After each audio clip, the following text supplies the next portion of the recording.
बेवफा पति की कहानी का अगला भाग। अरे पता नहीं तुम्हारे पिता कहाँ चले गए हैं, अभी तक नहीं आए। मुझे लगता है हमें यहाँ से चलना चाहिए। माँ, मुझे बहुत भूख लगी है, मुझे यहाँ पर कुछ खाने के लिए ले दो ना। माँ, मुझसे नहीं चला जा रहा। और मोटू अपनी भूखी बेटी को लेकर वहां से चल पड़ती है, लेकिन रास्ते में ही पिंकी का सर चकराता है और वो नीचे गिर जाती है। मोटू ये देखकर बहुत ज्यादा परेशान हो जाती है और वहां से भागकर एक दुकान वाले के पास जाती है। भैया, मैं गाँव से आई हूँ, मेरी बेटी बहुत बीमार हो गई है, भूख की वजह से वो बेहोश हो चुकी है, मुझे खाने के लिए कुछ दो ना। अरे चल भाग यहाँ से, पागल कहीं की आ गई है, तेरे जैसी न जाने कितनी आती है, सबको भगा देता हूँ, तो भी भाग।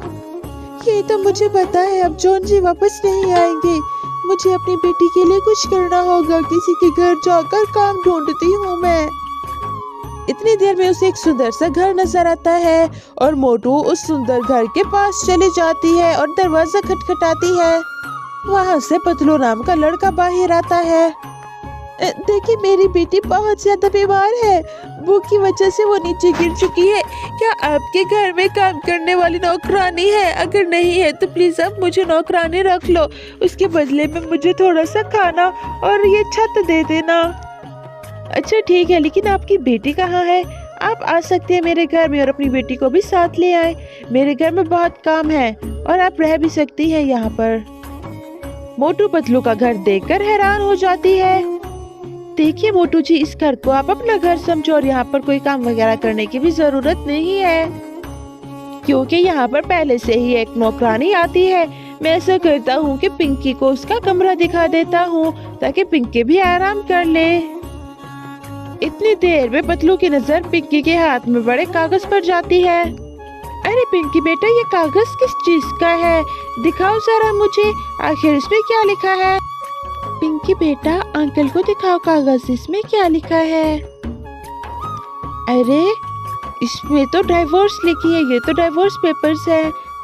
ये सुनकर मोटू बहुत ज्यादा रोने लगती है और पतलू को सारी कहानी सुना देती है।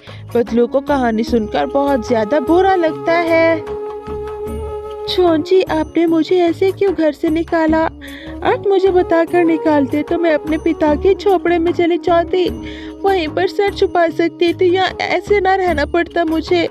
कुछ ही दिनों तक पिंकी का स्कूल में एडमिशन भी हो जाता है और धीरे धीरे समय बीत रहा था। बीतते समय के साथ मोटू और पतलू दोनों शादी भी कर लेते हैं। मोटू और पतलू दोनों एक दूसरे को पाकर बहुत खुश थे, जबकि दूसरी तरफ एक रात जॉन को हार्ट अटैक होता है और उसी समय ही उसकी मौत हो जाती है और यूं उसे उसके किए की सजा मिल चुकी थी। तो बच्चों, आपको कहानी कैसी लगी? कहानी पसंद आई हो तो वीडियो को लाइक कर दे, चैनल को सब्सक्राइब कर दे और नेक्स्ट कहानी देखने के लिए आप लोग कल